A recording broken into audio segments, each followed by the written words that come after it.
Let's take a stroll down memory lane to the year 1683, where we find the stage set for a dramatic clash of egos and empires at the Siege of Vienna. Picture this: the Ottoman Empire, with its eyes firmly set on Vienna, ready to add this golden apple to its vast collection, versus the Habsburg Empire, desperately clinging to its prized city. The Ottomans, led by Grand Vizier Kara Mustafa, were a force to reckon with, boasting an army of approximately 200,000 men, including formidable janissaries, cavalry from Egypt, infantry from Bosnia, and Tatar scouts from Crimea. This was not just a military campaign, but a vivid display of Ottoman power and ambition. The Ottoman motivation was as grand as their army. Vienna was not just a city, it was a symbol, a key to controlling the Danube and overland trade routes. More than that, capturing Vienna was a strategic aspiration, stemming from a long-standing rivalry between the Ottoman and Habsburg empires. Both claimed descent from Noah and aspired to the title of the Roman Empire. The Ottomans had been making logistical preparations for this siege, which included repairing roads and bridges and forwarding ammunition and other resources from across the empire. In contrast, the Habsburg Emperor Leopold I, a bookish figure who trained to be a priest, was not your typical war hero. As the Ottoman army approached, Leopold fled Vienna for Passau, leaving Count Ernst Rüdiger von Starhemberg to defend the city. The Viennese garrison, originally 11,500 strong, was under siege for 2 months and reduced to just a third of its original size. With supplies dwindling, disease rampant, and major assaults repelled, Vienna's situation was dire.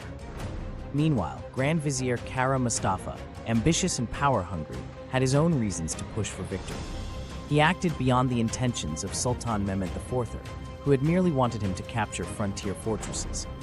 Mustafa's aim was higher, and he feared the Sultan's wrath should he fail. Enter the cavalry, quite literally. Leopold's pleas for help were answered by a coalition of European forces. By September 7th, a relief army had assembled, comprising 18,000 Poles under King John III Sobieski, 11,000 Bavarians, 8,000 Germans, and additional forces from various German states, totaling over 66,600 troops. The command was ultimately given to King John III Sobieski of Poland, who, despite being past his prime, was an experienced and charismatic leader.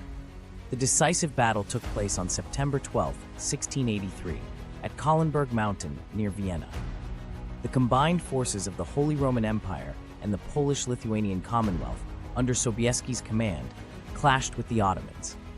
The Ottomans, whose numbers are disputed but ranged between 90,000 to 300,000 men, had been laying siege to Vienna since July 14, 1683. This battle marked the first time the Commonwealth and the Holy Roman Empire had cooperatively engaged the Ottomans militarily. The result? A spectacular defeat for the Ottomans. The Battle of Vienna is often seen as a turning point in Ottoman expansion into Europe. It led to the Habsburgs gradually gaining influence over southern Hungary and Transylvania. Notably, this battle included the largest known cavalry charge in history, a fitting climax to a conflict that had been brewing for generations. So, there you have it, the Siege of Vienna, a tale of ambition, desperation, and a cavalry charge that would echo through history. It's a story where underestimating a bookish emperor and overreaching your military goals can lead to a downfall, and where, despite all odds, a city under siege can be saved at the last moment. And while the siege didn't invent the croissant, it certainly left us with a rich slice of history to ponder over our morning coffee.